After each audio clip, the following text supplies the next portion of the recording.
Cora Langston stood alone by the porch rail, boots dusty, arms crossed tight against a chill she would never admit to feeling. The sun dipped low, throwing long golden spears across the open fields where the cattle once roamed fat and easy. Now the pasture was thin and the fences sagged like old shoulders. Inside, the floorboards creaked beneath lighter feet. Maybelle's voice, sweet and fragile as spun glass, carried through the open window, humming some song about rivers and lost time. It was an old tune, learned from their mother's lips, back when the world still seemed like a kind place. Maybelle didn't sing much these days, but when she did, it stitched a kind of aching hope into the heavy air. Rachel was at the barn, oiling the hinges of the big double doors. She worked with her head low, dark hair pulled back in a no-nonsense braid. She was the youngest, but folks said she had more grit than men twice her age. Her hands, nicked and scarred from years of hard work, moved with purpose. She understood better than anyone that wood needed tending just like animals, or else it would give up and rot. It had been 6 months since their father had taken that bad fall rounding up a stray Mustang. 6 months since the Langston sisters became the last defense against a world that didn't much care if they sank or swam. They were an oddity, a curiosity, sometimes even a joke among the men at the saloon who thought a ranch was no place for women. The sheriff had stopped by once or twice, offering help too steeped in pity to be accepted. Even their neighbors had grown distant, wary of the rumors that the Langston place was cursed. Still, they had held on, if only by the fingernails. Cora's gaze traveled over the land. She had memorized every inch of it by now. The leaning cottonwood at the edge of the west pasture, the dip in the ridge where deer would bed down at dusk, the line of the creek flashing silver in the afternoon light. This land was not just dirt and grass. It was memory. It was the smell of her mother's bread cooling on the windowsill. It was the warm rasp of her father's voice as he taught her how to mend a fence. It was every scraped knee, every secret whispered beneath the stars. And it was slipping through their fingers. The bank agent had come last week, hat in hand but words sharp as barbed wire. Taxes unpaid. Deadlines passed. Without help, the ranch would be sold off to the highest bidder by winter. Help, of course, was not easy to come by. Hiring ranch hands cost more than they could afford. Relatives were either too far away or too dead to matter. And trusting the men in town felt like handing over a lamb to a pack of wolves. Which left only one desperate, foolish plan. Cora pulled the letter from her pocket for the 10th time that day. The paper was creased and softened from handling, the ink faded slightly by the sweat of her palm. The advertisement had been printed in a battered gazette from back east, promising strong, able men seeking frontier wives. Some would say it was scandalous. Others would call it survival. Inside, Maybelle's humming stilled. The door creaked open and she stepped out, wrapping a shawl tight around her shoulders. Her cheeks were pink from the firelight, her blue eyes large and full of unspoken questions. "Did you send it?" she asked softly, as if louder words might break something between them. Cora nodded. "I sent it." A beat of silence stretched between them, filled only by the sighing wind. "I don't like the idea," Maybelle said, twisting the fringe of her shawl between nervous fingers. "Marrying strangers." "We're not marrying anyone," Cora said, though her voice lacked its usual iron. "Not really. It's just arrangements. Agreements. Help in exchange for a share of the land." Rachel joined them then, wiping her hands on a rag, her dark brows drawn together in a frown. "And what if they're worse than the trouble already breathing down our necks?" Cora folded the letter back into her pocket with care, as if it were something fragile. "We choose carefully. We set terms. We keep our eyes open." Rachel's frown deepened, but she said no more. There were no good choices left, only ones that bought them a little more time. The sun slipped below the horizon, bleeding the last of its color across the sky. A chill settled over the ranch, wrapping around the three sisters like a second skin. In the growing dark, the house behind them looked less like a home and more like a battered ship about to sink beneath unseen waves. They turned in together, the way they always had, moving through the nightly rituals of locking doors, checking windows, banking the fire. There was comfort in the small routines, in the way Rachel tapped each window latch twice, the way Maybelle tucked a sprig of dried sage above the hearth for luck. Cora moved from room to room, lantern in hand, feeling the weight of her sisters' lives pressing into her ribs. Later, as the house settled into its creaks and sighs, Cora sat alone at the kitchen table. A single candle burned low, pooling wax like spilled milk. She traced circles on the tabletop with the tip of her finger, lost in thought. She wondered what kind of men would answer the call. She wondered if hope could be stitched back into the torn fabric of their lives, or if this choice would tear them further apart. She wondered if love had any place left in hearts already so battered by loss and fear. Across the table, the empty chairs sat like silent sentinels. Her father's old hat still hung on its peg by the door, untouched since the day he had worn it last. For a moment, the ache rose so sharply in her chest that she pressed her fist against it, as if she could hold the broken pieces together by sheer will. Outside, the wind rose again, rattling the windows, stirring the prairie grasses into a restless dance. It smelled of change. It smelled of endings. And yet, somewhere deep beneath the sorrow, a stubborn root of hope remained. Thin, perhaps. Fragile. But alive. The morning brought a rare kind of stillness, the kind that precedes something important. The sisters moved through their chores with a sense of quiet anticipation, casting glances toward the dusty road that led from town. Every creak of saddle leather, every distant hoofbeat set their hearts leaping into their throats. It was Maybelle who spotted the first rider. She was out by the chicken coop, scattering feed, when she straightened suddenly, one hand shielding her eyes. "Cora," she called, voice high and uncertain. "Someone's coming." Cora stepped onto the porch, Rachel at her heels. 3 figures rode slowly toward them, their outlines shimmering in the heat rising from the ground. Strangers, yes, but perhaps, just perhaps, not enemies. They watched as the riders drew closer. 3 men, each different from the other. The first rode tall and straight, his hat tipped back to reveal a sharp, smiling face. His clothes were fine, too fine for a working man. Something about his easy posture prickled unease along Cora's spine. The second slouched in his saddle, movements lazy, a cigarette dangling from his lips. His horse looked poorly kept, his boots scuffed to ruin. Maybelle's hands twisted the fabric of her apron in nervous knots. The third rode quietly, a little apart from the others. His horse was sturdy, his gear plain but well cared for. His face was harder to read, shadowed beneath the brim of his hat. But there was something in the way he sat, solid and steady, that caught Rachel's sharp gaze. The sisters stood together, a line of defense against the unknown.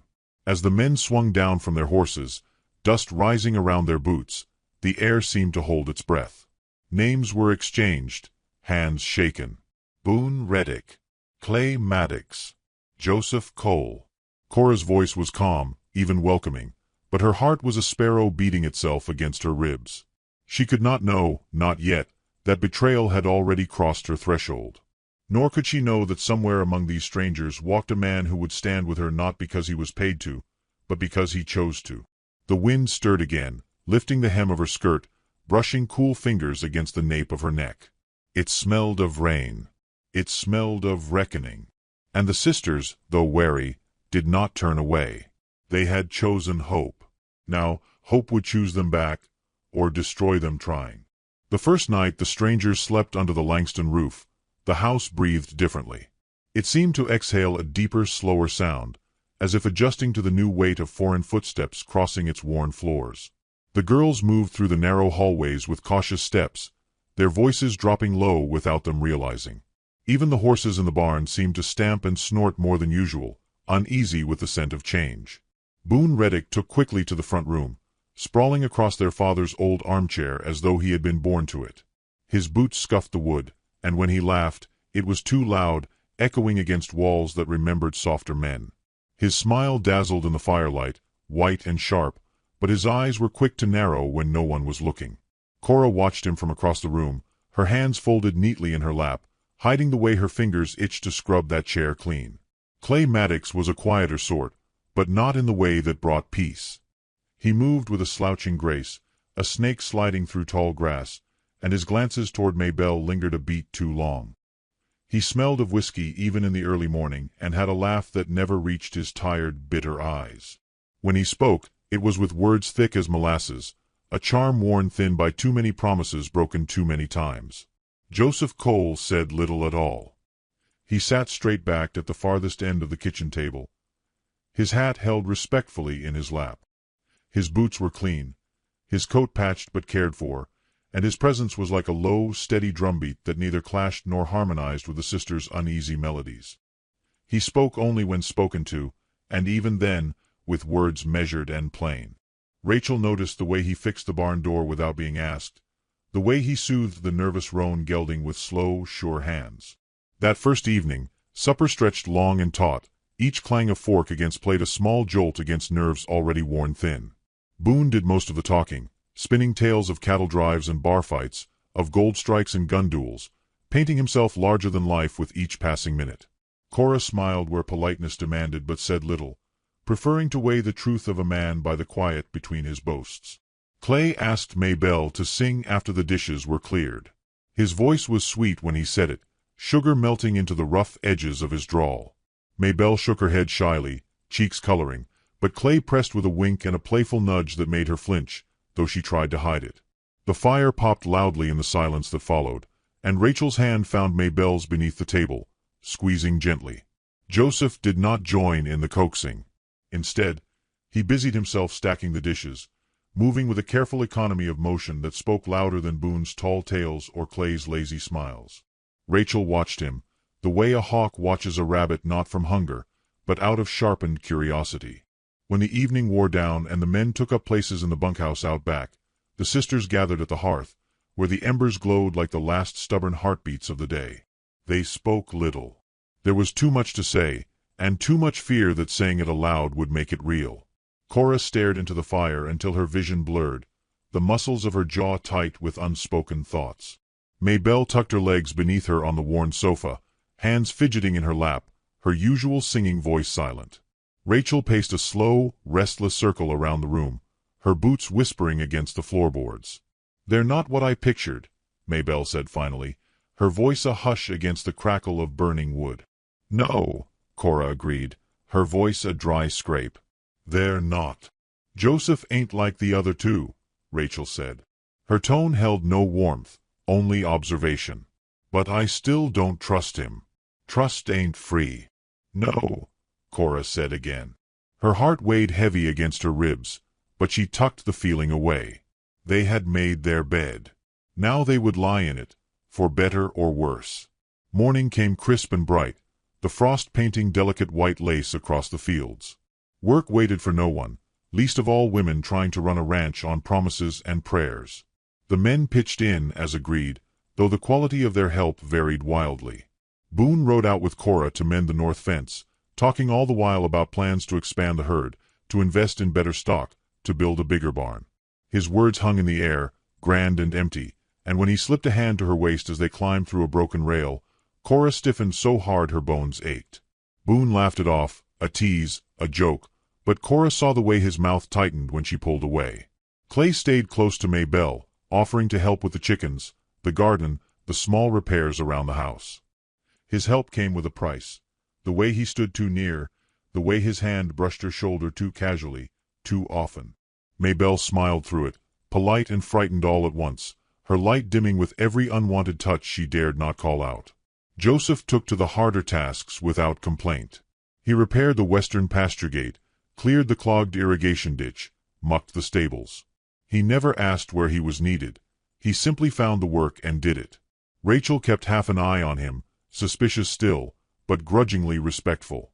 When he found her wrestling with a jammed plow blade, he said nothing, simply stepped forward, lent his strength to hers, and stepped away again without so much as a word of praise or expectation.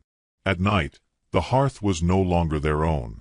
Boone dominated the space, his boots up on the table, his voice booming. Clay nursed a flask tucked into his vest, growing surlier with each sip. Joseph remained a shadow on the edges, present but unobtrusive, a figure Rachel sometimes caught studying the room with an expression too heavy to name. The sisters met in whispered conferences after the house quieted, fear threading their voices. "I don't like it," Maybelle said one night, her hands twisting the hem of her nightdress. "I don't like the way they look at us." "They think they own a piece of us now," Rachel said bitterly. That's the bargain they think they struck. We made no promises like that, Cora said, but the words felt brittle on her tongue. We agreed to work together. That's all. But they don't see it that way, Maybelle said, and her eyes shone with unshed tears. We hold the line, Cora said, reaching out to grasp her sister's hands in hers. No matter what comes, we hold the line. Still, an unease grew like mold in the corners of the house. Boone's jokes grew sharper. Clay's hands lingered longer. Joseph grew more withdrawn, his silences heavier. It was not a matter of if something would break, but when. One afternoon, as the sisters prepared supper, a voice cut through the thin walls of the kitchen. Boone and Clay, speaking in low, urgent tones out by the barn. Rachel stilled, a dish slipping half-washed from her hands into the basin. "Did you hear?" she started. Cora nodded, wiping her hands dry. "Stay here." But Rachel followed, silent as a hunting cat, her steps light and quick. They pressed themselves against the barn wall, listening to the muffled words carried by the wind. "Easy pickings," Boone was saying. "3 girls, a ranch near worthless, no men to stand for them. We take it, we sell it, we ride out richer than we ever dreamed." Clay's laugh was low and ugly. "And if they don't play nice?" Boone's answer was a sound, not a word, a sharp, cruel snort that made Rachel's stomach twist. She backed away, careful and slow, her heart pounding against her ribs. Cora caught her wrist, grounding her. They returned to the house without a word between them, but the air around them pulsed with understanding. The strangers at their hearth were not saviors. They were wolves. And the sisters were the lambs left to fend for themselves. Still, in the darkest corner of the gathering night, there was a flicker of something else, of a gaze steady and sorrowful, watching the sisters not with hunger, but with regret. Joseph Cole sat apart, a man divided, his loyalty a storm he had not yet chosen to weather. The sisters would not break easily. They were Langstons, daughters of the hard soil and harder seasons. But the battle for Willow Creek had already begun, and not all hearts would survive it untouched. Outside, the prairie wind rose again, carrying the scent of dust and the warning of storms yet to come. The blood moon rose heavy over Willow Creek, a red and watchful eye swelling in the velvet dark. It cast a strange light over the land, making the familiar strange, turning the dusty fields to seas of rust and shadow. The sisters worked late that evening, drawn into small, quiet chores, their hands busy to silence the clamor building in their chests. The men were restless too, their movements sharp-edged, their voices cutting through the cooling air like blades against stone. Cora tightened the latch on the chicken coop, her fingers numb against the splintered wood. Across the yard, Boone leaned against the fence, rolling a cigarette between calloused fingers. He watched her openly, unashamed, a lazy smirk playing on his lips. Cora stiffened under his gaze, refusing to let him see the tremor in her hands. Inside the house, Maybelle folded linens with slow, distracted movements. Clay lounged nearby, tossing a knife end over end, catching it with a snap of his wrist each time. The blade flashed in the low lamplight, a wicked glint that made Maybelle's skin crawl. She kept her eyes on her task, her heart thudding like a frightened bird against the hollow of her throat. Rachel sat by the hearth, pretending to mend a bridle strap while her eyes flicked to the door, the windows, the gun tucked behind the flour barrel. Joseph was outside, repairing a broken hinge on the stable, but she could feel his absence keenly, like a missing tooth one cannot help but prod with a tongue. He was the only one who looked at them without weighing the worth of their skin or their land. And yet, trust was a brittle thing, easily shattered, and Rachel had not survived this long by handing it out like bread at a wake. The sisters had not spoken aloud the truth they each knew now, but it lived between them, thick and undeniable.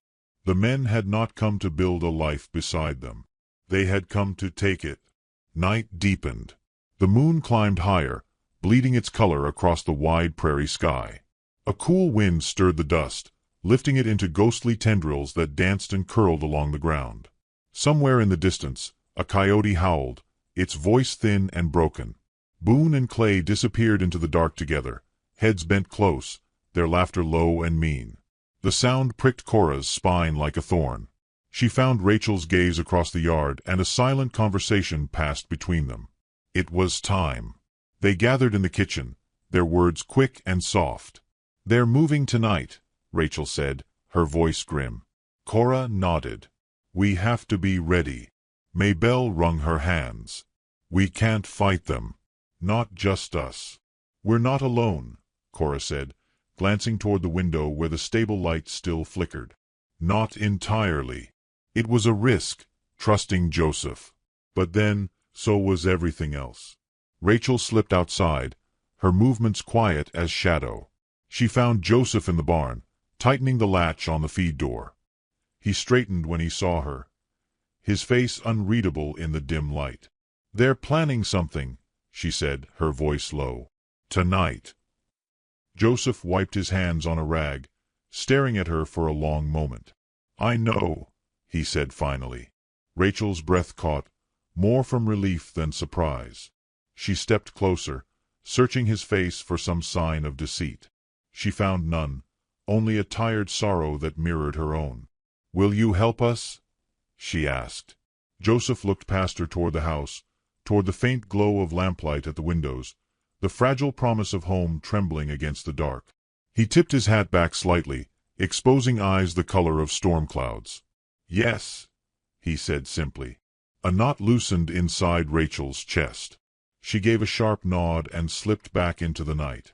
In the house, the sisters armed themselves as best they could. A rifle with a cracked stock, a handful of cartridges, a rusted revolver tucked into Cora's belt. Maybelle carried a kitchen knife wrapped in cloth to steady her shaking hand. The waiting stretched thin and painful, each minute a taut wire straining toward the inevitable break. It came just after midnight.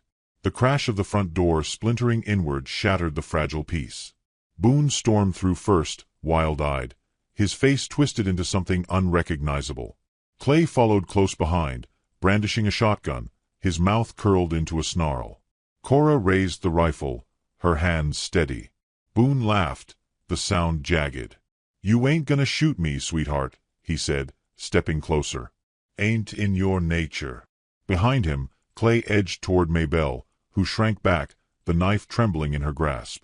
Joseph moved then, silent and swift.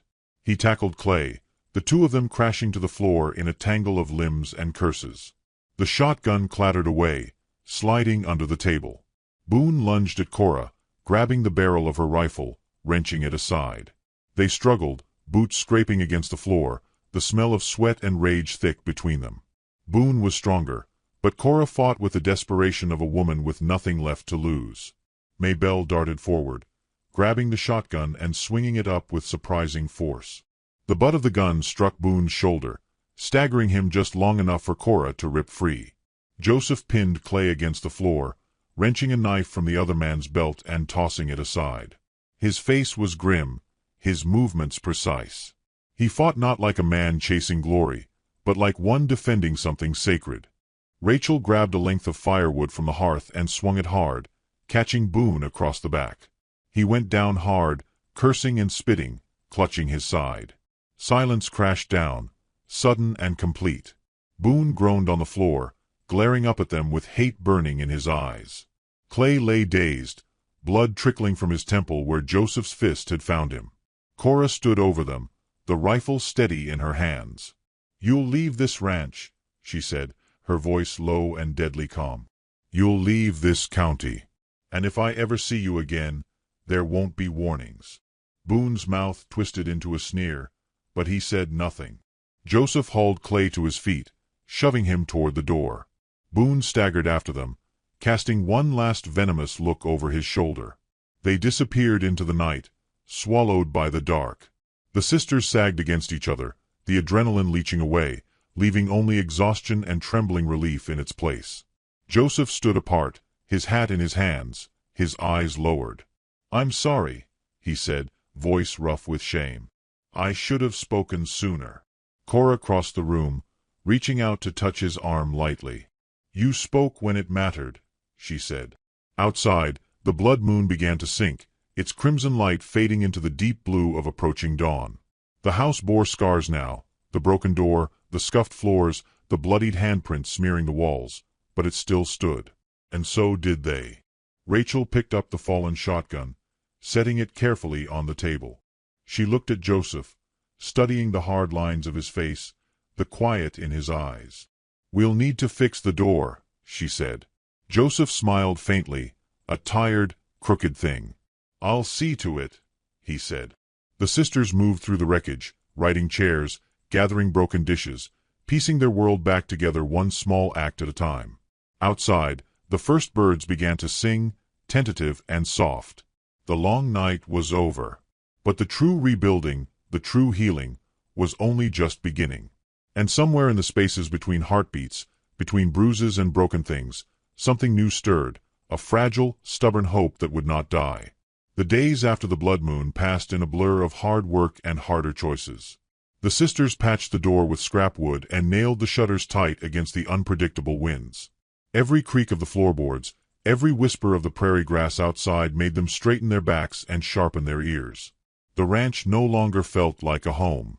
It was a fortress, a line in the dirt that said no farther. Joseph stayed, though no words were spoken to invite him. He moved through the days like a man working off a debt that could never truly be repaid. He repaired the stable roof where a storm had torn loose the shingles. He dug a new fence line by the south pasture, hands blistering and bleeding without complaint. He ate meals quietly, sitting a respectful distance from the hearth, a man who knew he had been given a second chance and dared not ask for more.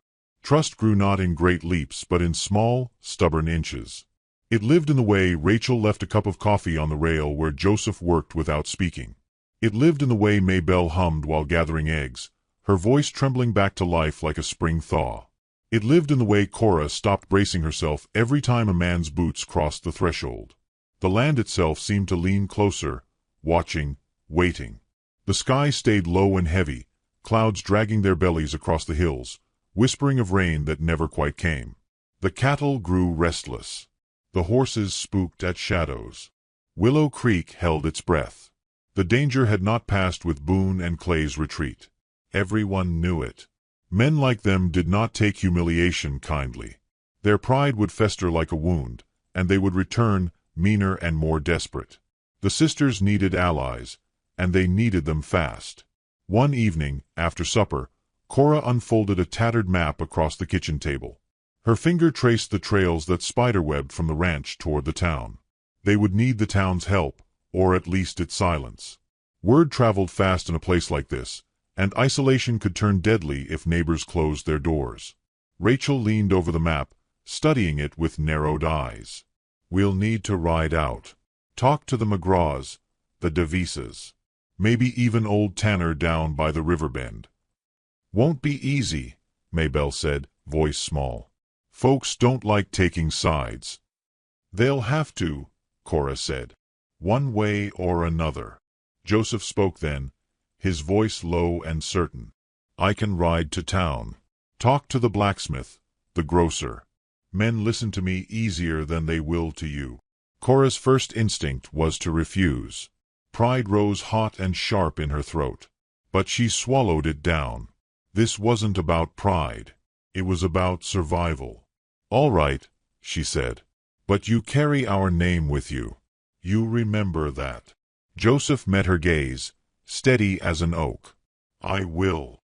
The next morning dawned bleak and cold, a wind stirring the dust into long, thin ghosts that trailed across the plains. Joseph saddled his mare, packed light, and rode out without fanfare. The sisters spent the day mending fences, tending to the livestock, repairing the damages left behind by Boone and Clay's assault. Their bodies ached, their hands bled, but they moved with the grim determination of soldiers fortifying their last stronghold. At dusk, Rachel climbed to the ridge overlooking the ranch. She sat with her knees drawn up to her chest, staring out over the land that had cost them so much. Below, the house looked small and lonely against the vastness of the world.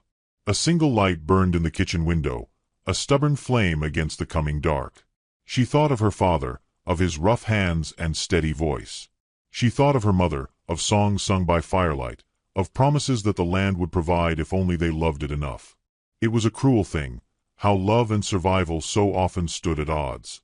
Footsteps crunched softly behind her. Rachel did not turn. She knew it was Cora. "You thinking about leaving?" Cora asked, her voice wrapped in the wind. Rachel shook her head.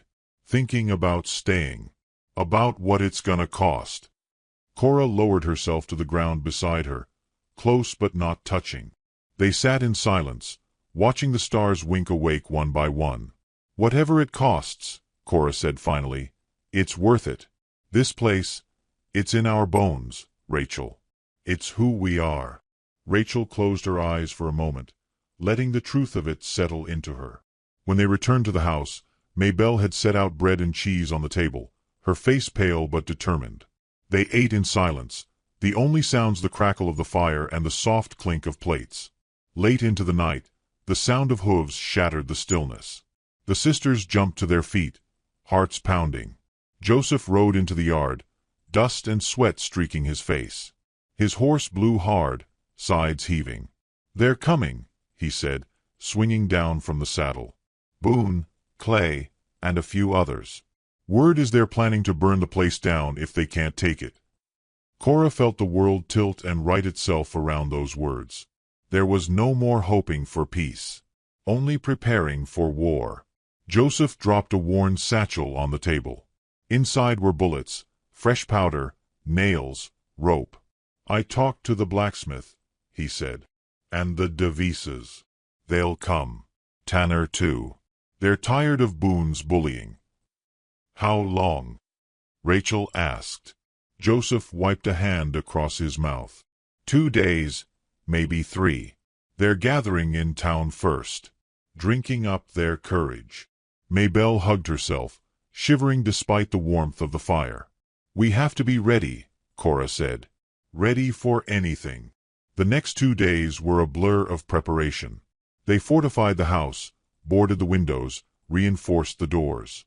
They dug shallow trenches around the barn and stacked barrels of water in case of fire. They moved the livestock into the southern pasture, away from the line of attack. Joseph taught them how to shoot better, correcting their stances with quiet patience. Rachel caught him once, watching Cora with something almost like reverence in his eyes. She said nothing. There were bigger battles to fight. The neighbors trickled in as promised. Old Tanner, with his creaky knees and sharp eyes. The Davis boys, strong and stubborn. The blacksmith, a giant of a man with hands like iron vices and a voice that could shake the rafters. They came not out of love for the Langston sisters, but out of hatred for what Boone represented.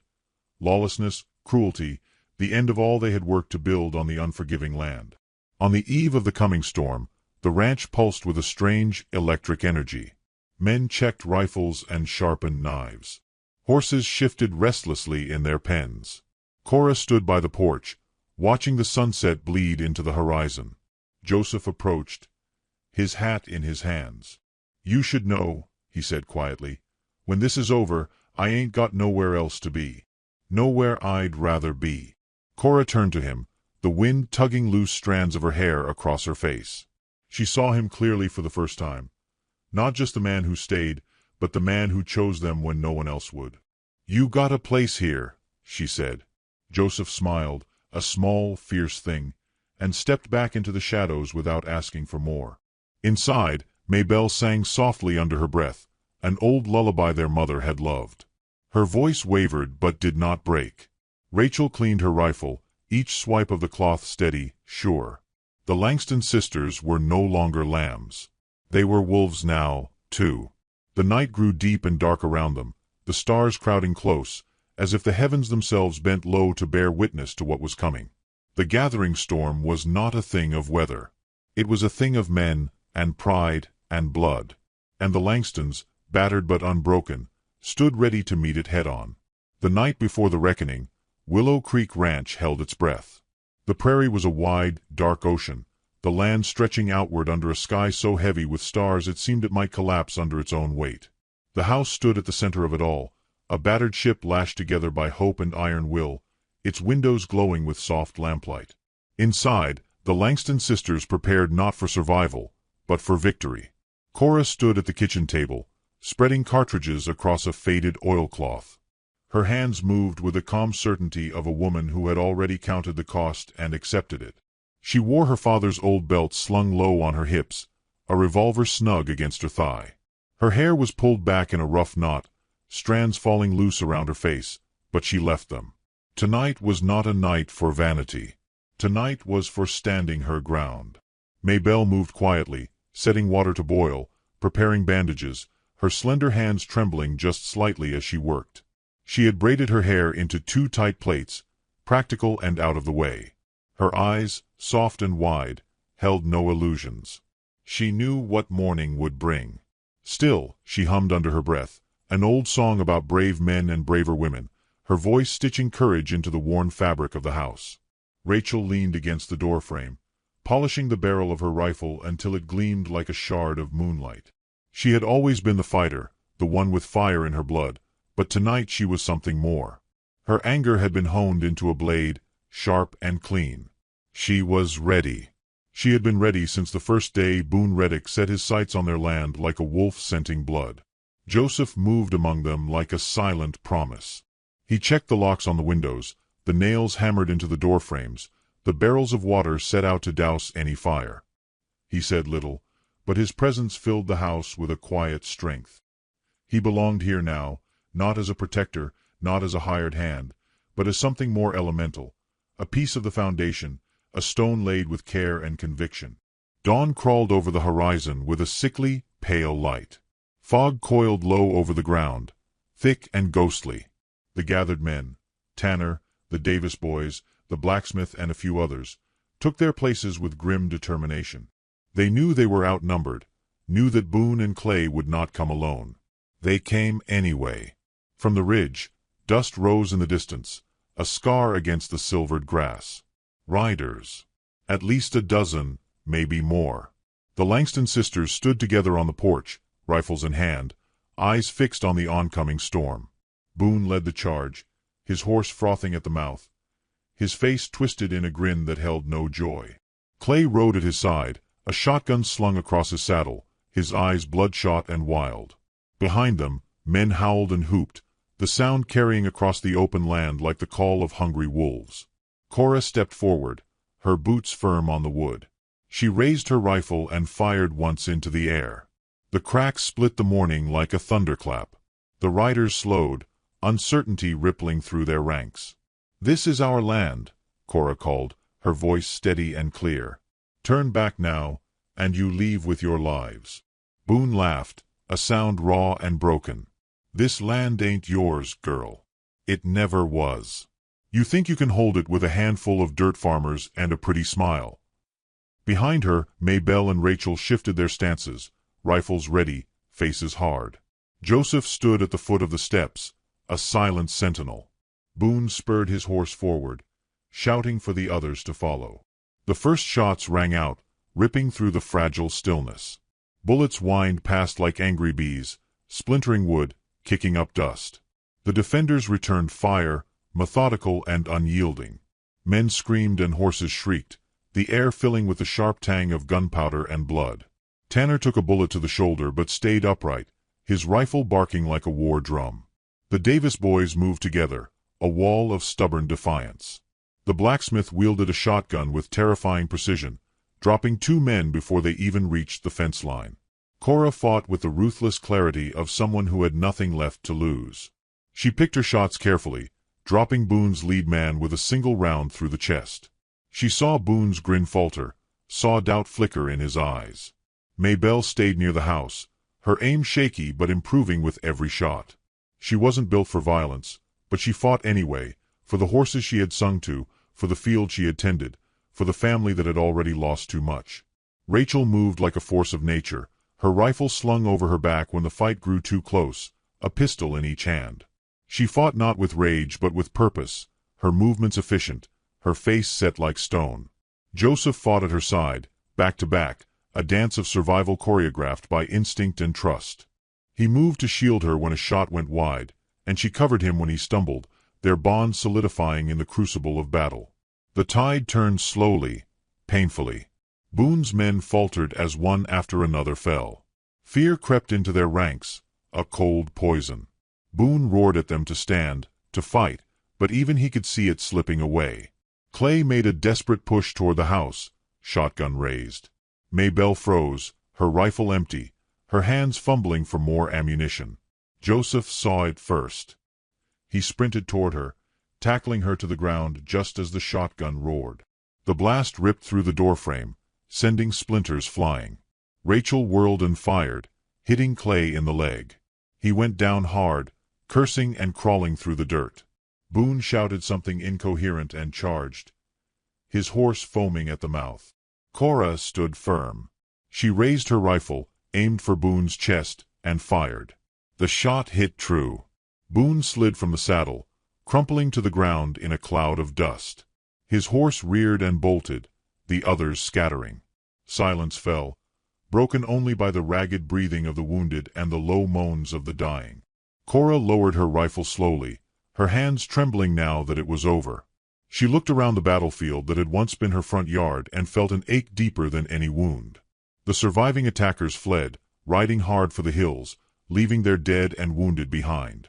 The Langston ranch still stood, battered, bloodied, but standing. Joseph helped Maybelle to her feet, brushing dust from her dress with gentle hands. She smiled at him, a small, grateful thing that shone brighter than the rising sun. Rachel moved among the wounded, checking who could be saved. She found Clay, bleeding and cursing, and for a moment, she simply stared at him. She thought of all the fear he had caused, all the hurt he had tried to sow. Then she turned away, leaving him to the justice of the law or the mercy of the plains. Tanner clapped Cora on the back, wincing from his wound. "You're tougher than you look," he said with a crooked grin. Cora smiled back, a real smile, the first in what felt like a lifetime. They buried the dead at sunrise, the earth drinking in the blood of the fallen. No speeches were given. None were needed. The neighbors stayed to help patch the house, to mend the fences, to drive the surviving cattle back into the pastures. Bonds were reforged in blood and fire, stronger than any words could ever make them. When the work was done and the dust finally settled, the Langston sisters stood together on the porch, looking out over their battered but unbroken land. Joseph stood beside them, his hat in his hands. Cora turned to him, her heart full and trembling. "You don't have to stay," she said. Joseph looked at her, really looked at her, and shook his head slowly. "I ain't got nowhere else I'd rather be," he said. Cora stepped closer, reaching out to take his rough, calloused hand in hers. He squeezed back, firm and steady. Rachel leaned her head against Maybelle's shoulder, and for the first time in what felt like forever, they laughed, a soft, startled sound, full of relief and wonder. The prairie wind lifted around them, warm and sweet, carrying the scent of wildflowers and fresh earth. The sun climbed higher, gilding the land in gold. The Langston sisters had fought for their home, for their future, and they had won. The ranch would heal. The land would heal. And so would they. Hope, once a fragile thing trembling in the dark, now bloomed bold and bright in their chests. Out there beyond the horizon, trouble would always come, storms would always gather. But here, in this moment, they had peace. They had each other. They had a future they had carved out with blood and love and fierce, stubborn will. And they would hold it, come what may. Because Willow Creek was theirs, and it always would be.